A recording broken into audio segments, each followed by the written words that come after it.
తెలంగాణ రాష్ట్రం పట్ల నిర్లక్ష్యం వహించి ఆనాడు పునర్విభజన చట్టంలో మీ ప్రాంత పార్లమెంట్ సభ్యుడిగా తెలంగాణ ఉద్యమకారుడుగా పొన్నం ప్రభాకర్ గారు చాలా మంది తెలంగాణ పార్లమెంట్ సభ్యులు పునర్విభజన చట్టంలో తెలంగాణ రాష్ట్రం ఇవ్వడమే కాదు తెలంగాణ రాష్ట్రం అభివృద్ధి జరగాలి అంటే ఖమ్మం జిల్లాలో బయ్యారం ఉక్కు కర్మాగారం ఇవ్వాలి, వరంగల్లో రైల్వే కోచ్ ఫ్యాక్టరీ పెట్టాలి, రంగారెడ్డి జిల్లాలో ఐటీఐఆర్ కారిడార్ ద్వారా వేల కోట్ల రూపాయల పెట్టుబడులు తెచ్చి ఐటీ రంగంలో లక్షలాది ఉద్యోగ అవకాశాలు ఇవ్వాలని, గిరిజన విద్యార్థులు చదువుకోవడానికి గిరిజన యూనివర్సిటీ ఇవ్వాలని, ఐఐటి ఐఐఎంల ద్వారా ప్రపంచానికే మన మేధా సంపత్తిని ఎగుమతి చేయడానికి చదువుకోవడానికి యూనివర్సిటీలను ఆనాడు పునర్విభజన చట్టంలో మంజూరు చేయించింది. కానీ దురదృష్టవశాత్తు నరేంద్ర మోడీ గారు ఈ దేశానికి ప్రధానమంత్రిగా బాధ్యత చేపట్టిన తర్వాత ఆయన గుజరాత్ తప్ప ఏ రోజు కూడా తెలంగాణ గుర్తు రాలే. తెలంగాణకి ఇవ్వాలన్న ఆలోచన కానీ ఆనాడు చట్టబద్ధంగా మనకిచ్చిన హక్కులను కానీ ఏ రోజు పట్టించుకోలే. ఇదే కాదు, సాగునీటి ప్రాజెక్టుల్లో కాళేశ్వరం ఎత్తిపోతల జాతీయ ప్రాజెక్టు కానీ లేకపోతే పాలమూరు రంగారెడ్డి ఎత్తిపోతల పథకాన్ని జాతీయ ప్రాజెక్టుగా తెలంగాణకి ఇవ్వాలన్న ఆలోచన భారతీయ జనతా పార్టీ చేయలేదు. మరి ఇవాళ అటు వినోద్ రావు అయినా ఇటు బండి సంజయ్ అయినా ఏమి చేయలేదు, ఏమి ఇవ్వలేదు తెలంగాణకు. మొన్న జరిగిన శాసనసభ ఎన్నికల్లో 10 సంవత్సరాలు తెలంగాణను పట్టి దోసుకున్న పీడ చీడ బిల్లా రంగాలను బండకేసి కొట్టిండ్రు, 100 మీటర్ల గోతి తీసి పెట్టిండ్రు. బిర్లా రంగాలంటే ఎవరో కాదు, హరీష్ రావు కేటీఆర్. ఇవాళ బీఆర్ఎస్ అంటేనే బిల్లా రంగ సమితి. ఎందుకంటే దోపిడీలకు దొంగతనాలకు వీళ్ళకు ఆదర్శం బిల్లా రంగాలే. అందుకే ఇవాళ వాళ్ళను మొన్న డిసెంబర్లో జరిగిన శాసనసభ ఎన్నికల్లో వాళ్ళను మన కార్యకర్తలు ఓడించి కాంగ్రెస్ పార్టీని గెలిపించారు. అయితే ఈ మధ్యకాలంలో మనం బీఆర్ఎస్ను ఓడించినాం, ఇక మనం విజయం సాధించినట్టే అని మన కార్యకర్తలు మన నాయకులు మా మిత్రుడు ఆది శ్రీనివాస్ గారు, మా కవ్వంపల్లి సత్యనారాయణ, మా మేడిపల్లి సత్యం, మా కేకే మహేందర్ అన్న వీళ్ళందరూ కూడా కొంచెం రిలాక్స్ అయిపోయింది. కానీ నేను మా నాయకులకు మా కార్యకర్తలకు ఒక మాట చెప్పదలుచుకున్నా. డిసెంబర్లో జరిగినవి సెమీఫైనల్స్ లో బిల్లా రంగాలను ఓడించడం, ఇప్పుడు ఫైనల్స్ లో మోడీ అమిత్ షా తోని రేపు ఫైనల్స్ జరగబోతున్నాయి.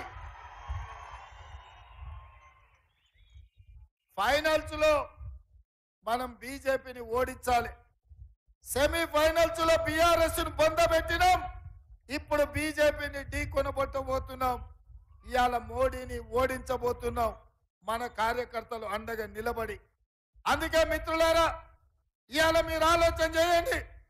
ఈ తెలంగాణ రాష్ట్రంలో జరుగుతున్న పరిణామాలు, తెలంగాణకు రావాల్సిన హక్కులు నిధులు ఇవాళ కేంద్ర ప్రభుత్వం నిర్లక్ష్యం చేసి నరేంద్ర మోడీ గారు మన తెలంగాణను అవమానించాడు. మన పార్లమెంటు బడ్జెట్ సమావేశాలలో తెలంగాణకు నిధులు ఇవ్వలేదని మేము అడిగితే ఆయన తెలంగాణ రాష్ట్ర ఏర్పాటు ప్రక్రియనే తప్పు పట్టిండు, తెలంగాణ రాష్ట్ర ఏర్పాటును అవమానించాడు. నరేంద్ర మోడీ పార్లమెంట్ సాక్షిగా తల్లిని చంపి బిడ్డను బతికించిండ్రు, పార్లమెంటు తలుపులు మూసి తెలంగాణ బిల్లును ఆమోదించిండ్రు అని ఒక ప్రధానమంత్రిగా మాట్లాడాడు. నేను అడుగుతున్నా భారతీయ జనతా పార్టీ నాయకులను, బండి సంజయ్ని, ధర్మపురి అరవిందులు తెలంగాణ రాష్ట్ర ఏర్పాటు ప్రక్రియనే అవమానించి మనకు అన్యాయం చేసిన నరేంద్ర మోడీకి తెలంగాణ రాష్ట్రంలో ఓట్లు అడిగే హక్కు నైతికత ఉన్నదా అని నేను అడుగుతున్నా. మా రాష్ట్రాన్ని అవమానించి నువ్వు మమ్మల్ని వచ్చి ఓట్లు అడుగుతావా? మా ప్రాంతానికి నిధులు ఇవ్వని నువ్వు మా ప్రాంత అభివృద్ధిని అడ్డుకున్న నువ్వు మా తెలంగాణను ఎట్లా ఓట్లు అడుగుతావని నేను ఈరోజు మీ ద్వారా బీజేపీని ప్రశ్నిస్తున్నా. అందుకే మిత్రులారా, ఇవాళ ఆలోచన చేయండి. ఆయన ఉన్నాడు ఈడ సిరిసిల్లలో, ఆయన ప్రపంచంలో అన్ని మాట్లాడతాడు. కోనసీమ నుంచి చిత్రసీమ వరకు ట్విట్టర్లో మాట్లాడతాడు, ట్విట్టర్ చిల్లు.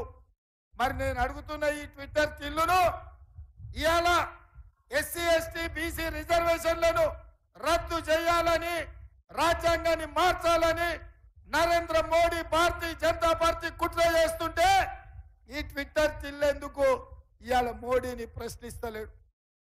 ఎందుకంటే రాజ్యాంగం రద్దు చేయాలన్న ఆలోచన ఇక్కడున్న కేసీఆర్దైనా అక్కడున్న నరేంద్ర మోడీదైనా ఒకే విధానం.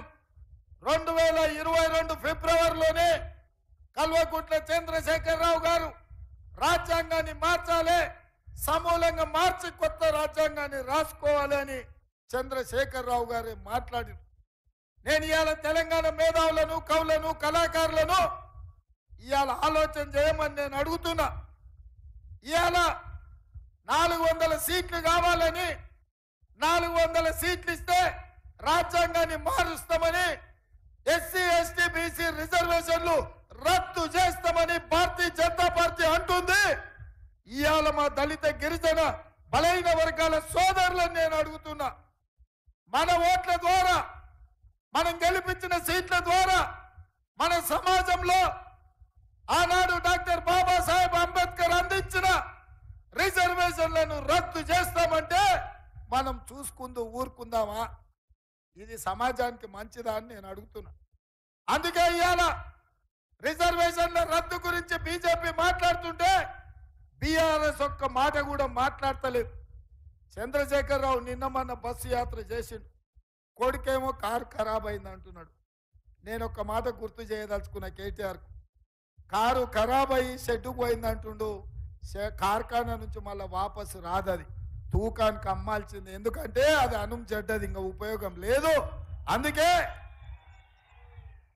ఇలా కార్ఖానకు పోయిన కారు అక్కడి నుంచి జుమ్మరాజ్ బజార్లో తూకానికి అమ్మాల్సిందే, వాపసు వచ్చేది లేదు. ఆ సంగతి చంద్రశేఖరరావు తెలుసు. అందుకే నిన్నమని ఆయన బస్ వేసుకొని బయలుదేరి. నేను చూసిన ఆయన మహబూబ్నగర్ పోయిండు, నాగర్ కర్నూలు పోయిండు, మిర్యాలగూడ పోయిండు, సూర్యాపేట పోయిండు, భువనగిరి పోయిండు. ఆడుకో ఈడుకో తిరుగుతున్నాడు. ఆయన యాస, ఆయన భాష, ఆయన కష్టం చూస్తుంటే తిక్కలోడు తిరణాలకు పోతేనంట ఎక్కనిక దిగనికనే సరిపోయిందంట. చేసింది ఏమి లేదంట, చూసింది ఏంది లేదంట. ఆయన మాటలు మొత్తం చూసిన 40 ఏళ్ళ రాజకీయ అనుభవం, కేంద్ర మంత్రిగా, రాష్ట్ర మంత్రిగా, తెలంగాణ రాష్ట్ర మొదటి ముఖ్యమంత్రిగా ఆయన అనుభవంతో కొత్తగా వచ్చిన ఈ ప్రభుత్వానికి ఏమైనా సలహాలు సూచనలు ఇస్తాడేమని ఆయన అవన్నీ ఏమి ఇయ్యలే. 100 రోజులు ఆయన ప్రభుత్వాన్ని అప్పుడే దిగిపోవాలి పడిపోవాలా అంటుండు.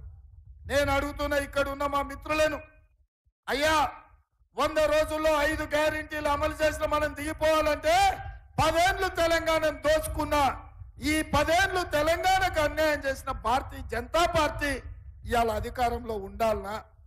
చంద్రశేఖరరావు అంటున్నాడు కాంగ్రెస్ కు 40 సీట్లు రావని.